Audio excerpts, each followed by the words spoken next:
I'm with Susie Armstrong. She's the Senior Director of Development for the Save Darfur Coalition, which you can find at savedarfur.org. And we are here in Washington, D.C. this week, which I'm very excited about. It's been a heck of a week. Tell me a bit, just to start off, we've got a new administration today. What is the first thing on your agenda with this new administration? Well, our goal, Save Darfur's goal since Obama was elected and even during the campaign was to make Darfur a priority for the new administration. We've talked about our interest in having President Obama, it's fun to be able to say President Obama instead of President-elect Obama anymore, to make Darfur and working for peace in Darfur as a priority from day one of his presidency. How do you convince the American public that this needs to be a priority from day one when we're dealing with economic troubles at home and everything else going on here? How do you sell this to the American public when they're so focused on domestic right now? Well, it was interesting. Yesterday, I was out in the crowds during inauguration and passing around our petition to President Obama, asking him to make this issue, make Darfur a priority. And it didn't take very much convincing. As soon as I started talking, I would do what we call my rap to the crowds about the importance of this issue.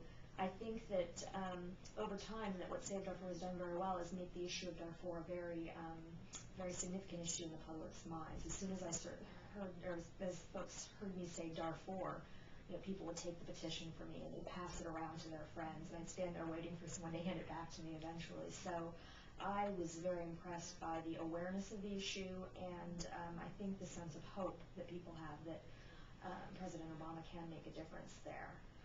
Certainly there are issues of the economy that are very troubling right now, but I think that Americans are also very well aware that we haven't necessarily been responsible citizens of the world as Americans, and for us to speak out and act out on Darfur to end the genocide is an important priority in order to do that. UN Ambassador Delegate Susan Rice's confirmation hearing, she spoke at great length about Darfur. Was that a hopeful appointment for you and for this office, and what was your reaction to that? Absolutely. She is very aware of the problems in Darfur and has spoken out with a lot of strength and passion. And as has Hillary Clinton, Obama certainly did on the campaign trail, as well as has Joe Biden. So we refer to this as the dream team for Darfur. The potential that they have, both through their own commitment and the resources and the leverage they're going to have in the world community to make a difference on this issue is significant. Obviously, I'm with the Women's Network. We like to know exactly what women are facing in Darfur, and also what women here at home can do to help. Well, right now we are working on an initiative to specifically draw attention to the violence against women that has been a very significant part of the genocide in Darfur. Sexual violence has been one of the tools that the Janjaweed and some of the forces that have been so deeply involved in the genocide have used. Right now we are getting ready to sponsor an event called Violence Against Women, One Night, One Voice event. We have, I believe it's about 80 communities across the country.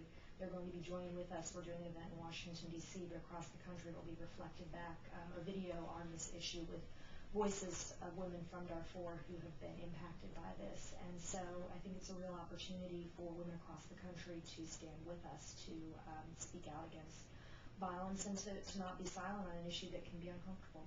What specifically can they do? Is there a petition they can sign?